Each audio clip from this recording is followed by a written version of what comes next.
Hi folks, welcome back to my horde.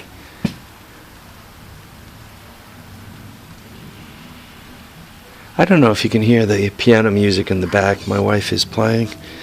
Anyway, it's about 1:45, the 10th of December, Tuesday, 33 degrees on this one. And it says 34 in that one. This one says 36, but all we care about is it's 2 degrees centigrade. There we are. The December 10th is interesting. The doctor tried to move my surgery to today, and I wasn't going with it. So, what would I rather be doing? Playing in my garage, disobeying doctor's orders, or getting surgery? I'm going with the playing in my garage. Anyway, those of you looking through the camera lens could see that it's snowing here in the Hudson Valley. I already told you what the temperature was. We really haven't, you know, most of the grass doesn't have snow on it yet. You can see the driveway's still clear. So it's just being annoying. They did call off school though. Yay! So if you're a school kid in my area, you're off today. Lucky you, eh? So I guess those are all good things. So I'm supposed to be a lot of so's here. Anyway, I'm supposed to be getting ready to be incapacitated for a few days, which would indicate that I would like be putting stuff away, setting up things to be easier. The bed I sleep on has to be 16 inches off the floor, so I got those little extensions to put underneath it. I'm supposed to make my clothes easy to get to, remove things so I don't trip over them. So what am I doing? I'm out playing in the garage. I wanted to put another few minutes in on this thing, and kind of like, let's call this the next day, or after your fresh bought ATC makes it home. What do you do next? Well, one of the things you do is you put air in the tires, and both back tires did air up, though this one went flat overnight, so that's okay. I could get air in it enough to take it for a test ride. So out of the 3 tires, I have a almost acceptable one on that side. So from a tire point of view, you need 3 tires with this bike. What does 3 tires mean? 3 used tires, eBay, on the right rims. You could get them to your house, but somewhere around $150. If you say, no, I want to put new tires on it, I'm going to use my current rims, good for you. It's probably still around $150, $200. It's probably closer to $200 to get 3 tires delivered to your house. They seem to ring up at about $65 each, $70 each, and for about $70 each, you can kind of get them delivered. That's how much I think these things cost, if I recall. I don't know. So maybe these were cheaper. Maybe these were like $60 each delivered. Anyway, so too many so's here. One could get 3 tires delivered. Call it between $150 and $225, depending on whether you go used on rims or new. Pluses and minuses. New tires are always cool. Good luck getting these off the rims. That'll be a fight. Used tires on wheels, they're nice because you can bolt them right up. But it seems to me every time I get 3 all-terrain vehicle tires, ATC tires, one of the 3 is no good. So maybe you can keep one from the bike and you buy 3 and you get 2 good ones. But I know if I bought 3 tires, I'd be kind of cranky if one of them, you know, turned out to be flat the next day. Maybe you'll be lucky, but I'm just telling you my odds.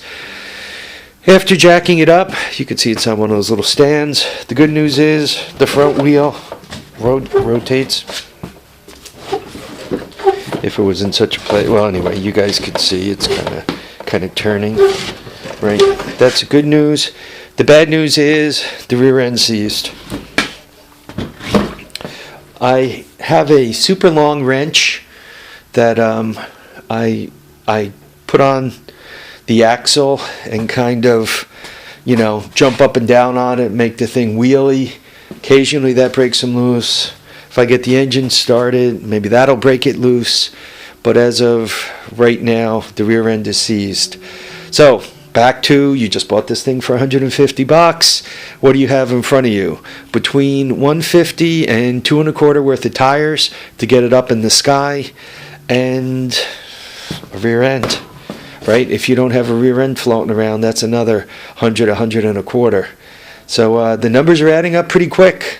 Back to the person with the crack pipe. I'm going to make this thing original again. You're starting to get into big numbers.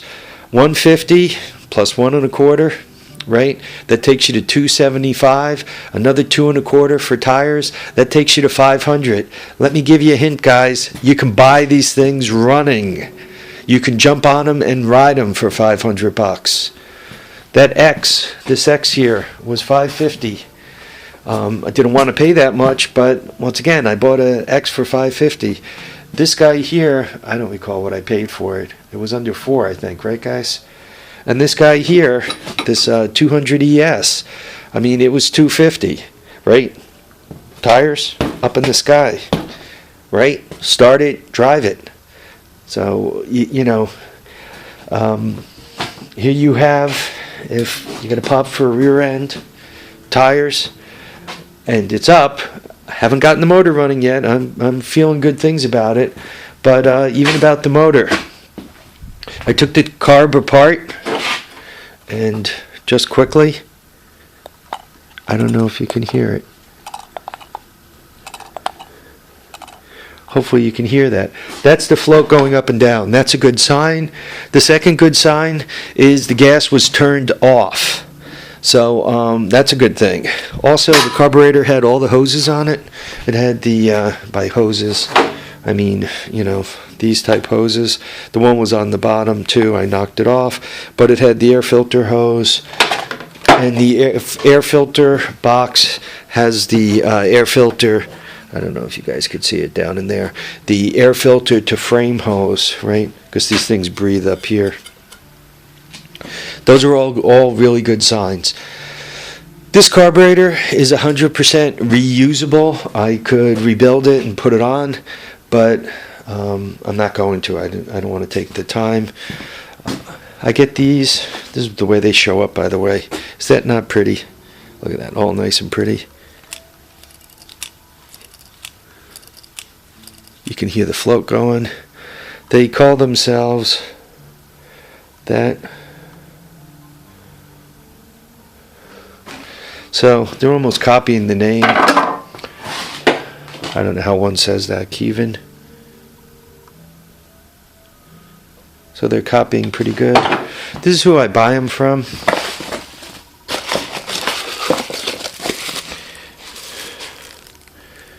I don't know, could you guys see that?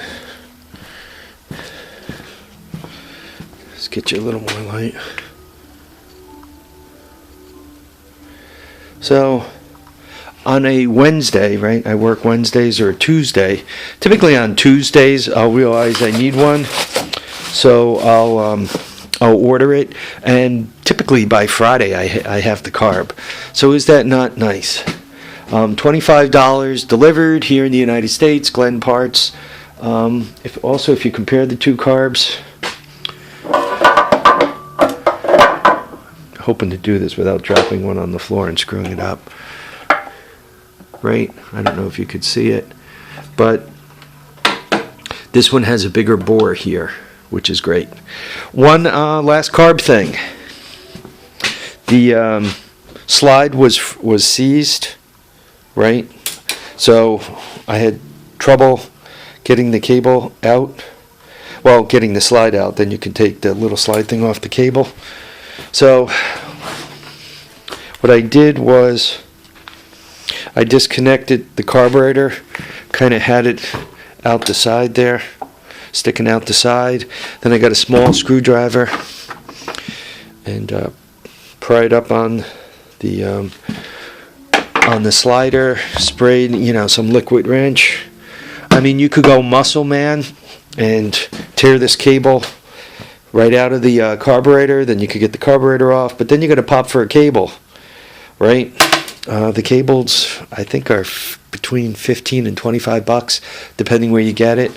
You want to throw another $25 on this thing? Carburetor takes us to $5 1/4. New cable take us to $5.50.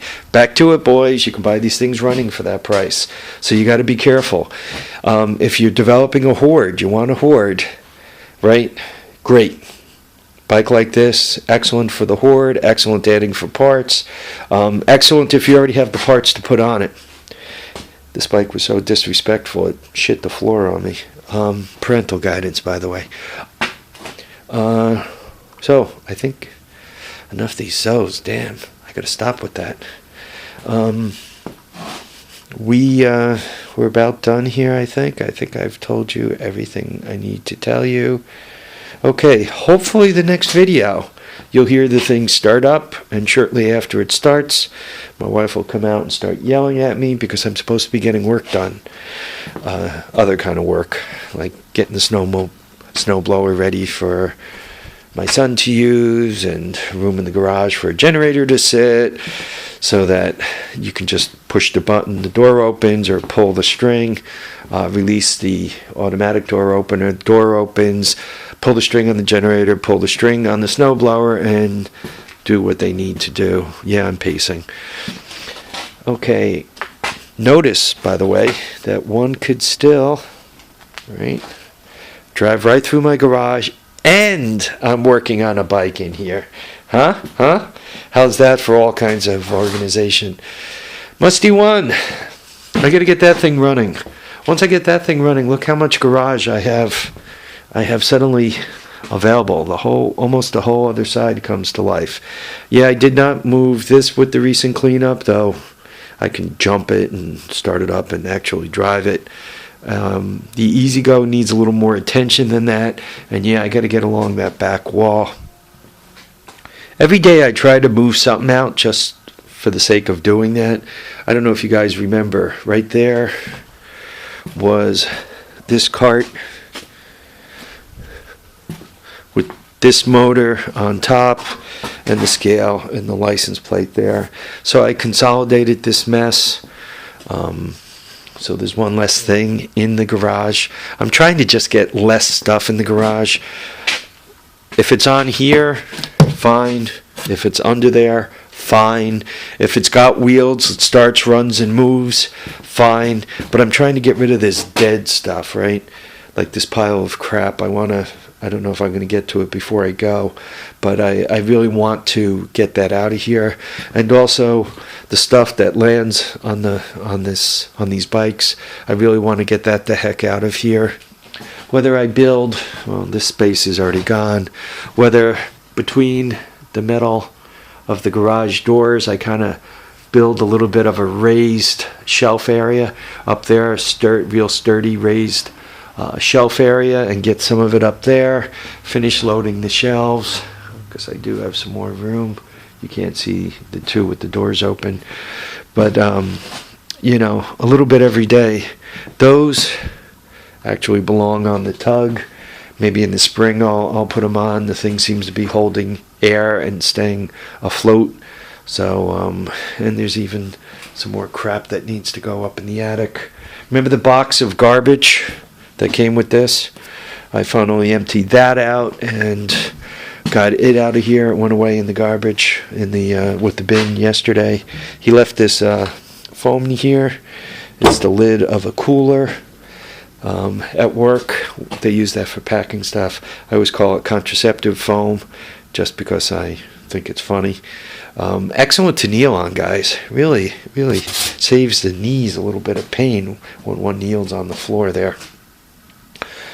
Musty One made a suggestion that I get a lift, and that's really a very good idea, because if this thing was up on a lift, there would be no bending over. Imagine being able to work everything right at this level here without leaning and kneeling. Obviously, Musty One is a smarter person than I am, because he's set his shop up better. Could be that with his back problems, he's been forced to it, and during his younger days, he worked stupid like I do. Hopefully not. Hopefully he was smart longer. By the way, this is one of those heat lamps. It actually feels good to kind of stand underneath it. All right, folks, I've been babbling for 15 minutes now. Take care. Remember, live, love, and have a great time. See you on the next episode of The Horde. If you hear some screaming and the camera gets jerked out of my hand, that's because my wife went non-linear, because I'm not doing any of the things I'm supposed to be doing. Thanks for watching. Thanks for subscribing, and thanks for commenting. Bye now.